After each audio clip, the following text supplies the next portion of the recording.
Tomorrow is chasing new adventures and following them everywhere. Fly Emirates. Hello, tomorrow. மக்களுக்கு நன்மை கிடைக்கும் வகையில் நீதித்துறையை முன்னெடுத்து செல்வதாக பிரதம நீதியரசர் மொஹான் பீரிஸ் தெரிவித்துள்ளார். கடவத்தை நீதிமன்ற கட்டட தொகுதியில் நடைபெற்ற நிகழ்வு ஒன்றில் கலந்து கொண்டு உரையாற்றிய போதே பிரதம நீதியரசர் இதனை கூறியுள்ளார்.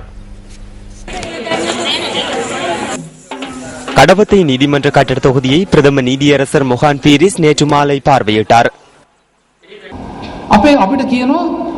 අනේ නීතිඥ අග්‍ර විශ්වකාරතුමා ඉක්මනට නඩු ටික ඉවර කරලා දෙන්න. අපේ නඩුව ඉවර කරලා දෙන්න.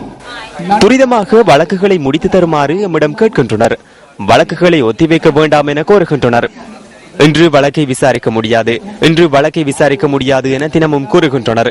இவ்வாறு வழக்கு விசாரணை இடம்பெற்றால் இறந்து மீண்டும் பிறந்து 3-4 தடவைகள் பிறக்கும் வரை அந்த வழக்கு விசாரணை தொடர்ந்து முன்னெடுக்கப்பட வேண்டிய நிலை ஏற்படும் என நான் நினைக்கின்றேன். அதுவே எமது நிலைமை. எமது நீதிமன்ற கட்டமைப்புக்கு அதுவே நடக்கின்றது.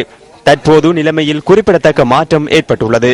மக்களுக்கு பலன் கிடைக்கும் வகையில் நீதிமன்ற கட்டமைப்பு எதிர்காலத்தில் முன்னெடுக்கப்படும் என நான் வாக்குறுதி அளிக்கின்றேன். ප්‍රතිලාභ ලැබෙන විදිහට අපේ අධිකරණ නීති පද්ධතිය අපි ඉදිරියේදී කරගෙන යනවා කියලා